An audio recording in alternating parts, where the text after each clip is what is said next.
Idinaan sa likhang sining ng Philippine National Police Academy ang kanilang pag-aalala at pagpupugay sa 44 na SAF commandos na napatay sa engkwentro sa Mamasapano. Mula sa Silang Cavite, may ulat on the spot si Marisol Abdulaman. Marisol? Rafi, formal lang ang binuksan ngayong araw ang 18 talampakan na bantayog na tinawag na SAF 44 Monument ngayong mismong araw ng kagitingan dito sa PNPA. Ito bilang pagkilala nga sa 44 na SAF trooper na nakipaglaban at namatay nga doon sa Mamasapano noong January 25. Ang bantayog may combat boots, merong M16 rifle at meron din itong SAF beret na simbolo ng isang SAF trooper. Nakaukit din dito ang mga mukha ng 44. Ayon sa sculptor na si Jose Giroy, isa raw nakaka-challenge ang kanyang ginawa bagamat napakarami na raw ng kanyang ginawa. Kakaibang obra daw ito dahil siya mismo ang umukit ng 44 na mukha at tiniyak raw niya na talagang kamukha ito mismo doon ng 44 na SAF trooper. Given Rafi na meron lamang daw siyang isang buwan para tapusin nga ang mga ito.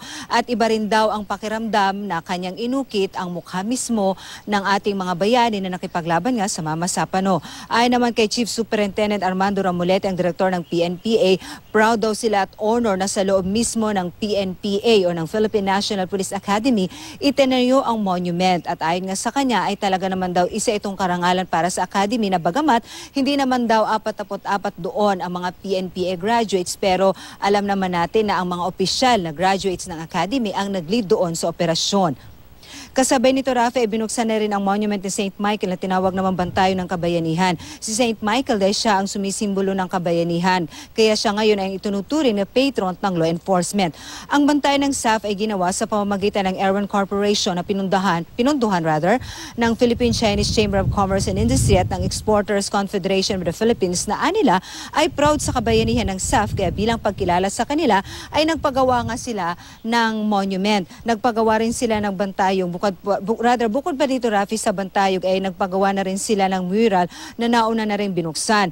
Pero bago nito ay isang parade and review na ang ginanap dito rin sa loob ng Philippine National Police Academy. Ito bilang pagpapasalamat naman at pagbibigay pugay ng Academy doon sa donor nga nitong 18 feet na monument.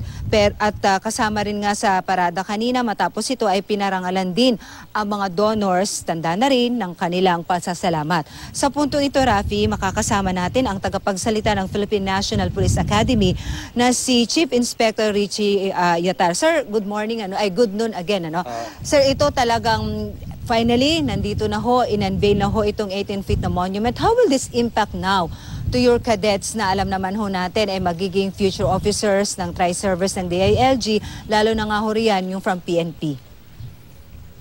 Unang-una, magiging inspirasyon nila ito na gagalingan nila lalo ang pagbibigay ng paglilingkod sa bayan. At bago sila gumawa ng isang kamalian, magdadalawang isip sila at isipin nila ang sakripisyong ginawa nitong ating mga SAF 44 na heroes natin. Pasensya na aming matatanong kasi Rafi, alam naman natin this is really in honor para sa SAF 44, kaya inaasahan na darating sana ngayong araw ang pamilya ng SAF 44 dahil sila nga ang parang representative doon ng mga napatay doon ng mga SAF trooper. Pero kapansin-pansin, Major Yatar, bakit wala sila sa pagtitipon ngayong umaga?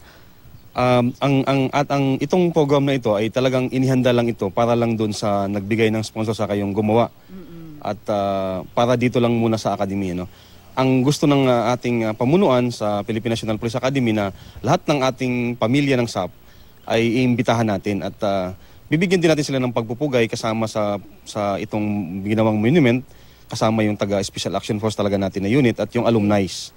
So magkakaroon din tayo ng para sa kanila. Of course, it will include also doon sa other PNPA officers na kasama doon sa Oplan Exodus. Yes, na nag-survive sila. Alright. Rafi, sa panayam naman natin sa direktor ng SAF na si Chief Superintendent Mauro Lasso, siya man daw ay proud at natutuwa na binigyang pugay nga ang SAF 44 sa pamamagitan nga ng pagkakaroon ng mural at monument dito sa loob mismo ng PNPA. Nararapat lamang daw ito bilang pagkilala doon sa SAF trooper na nag-alin ng kanilang buhay para sa bansa. Rafi? Marisol, paano naman yung ibang mga Special Action Force na namatay na rin sa mga nakaraang mga operasyon? Alam natin, marami na rin silang nalagasan. Kumbaga, ito ba, ibibigyan din ng monumentong katulad nitong SAF 44, Marisol? Rafi, kinikilala naman daw nila no, at binibigyang pugay din nila yung mga nauna rin nilang mga kabaro ng mga ng mga iba pang staff na talagang sinawimpala din ano, sa mga encounter. Bagamat itong pagkakataon na ito, Rafi, ay talagang sabi nga nila pambihira at talagang hindi ikangay parang this is really shocking for them nung unang itong nangyari considering na 44 ang nalagas sa kanila.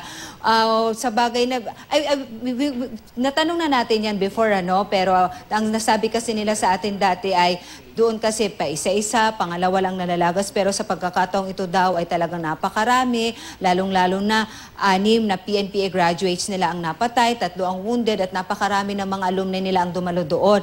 But we'd like to ask na rin Major Yatara, no, sir, there have been a lot of encounters na nalagasan na rin kayo ng mga staff commando. Tulad nitong sa 44 na binibigyang pugay, meron din ho ba kayo mga ganitong pagpupugay din at pagkilala sa the rest naman ng staff trooper na namatay din ho sa mga encounter? Meron kami sa level ng alumni namin, meron tayong bantayog, yung memorial namin, ano, nandito sila. Kaya lang, siguro ito magbubukas sa atin ng kaalaman at magpukaw sa ating damdamin na it's high time na bigyan talaga natin ng pagpapahalaga ang ating kasaysayan para maibalik natin yung ating pagiging nationalistic at pagiging patriotic natin sa ating bayan, na bigyan natin ng pagpapahalaga ang mga sakripisyong ginawa ng kahit sino mang Pilipino para sa bayan at magbangon ito ng pangunawa at pagpapatutuo na kailangan natin talagang pukawin ang damdamin ng ating mga kababayan at lalong-lalo na yung mga taong nagbuwis ng buhay para makita natin ang kagandahan ngayon ng ating bayan. At patuloy natin itong gagawin para maging aral sa ating mga kabataan at maging silbi sa kanilang guide na ito yung ginawang kabayanihan ng ating mga pinuno, ng ating mga bayani para patuloy na pagandahin ang ating bayan. At ito yung magsisilbing apoy na huwag tayong tumigil at magbigay ng tamang serbisyo sa ating bayan. Alright. Rafi? Okay, maraming salamat. Marisol Abduraman.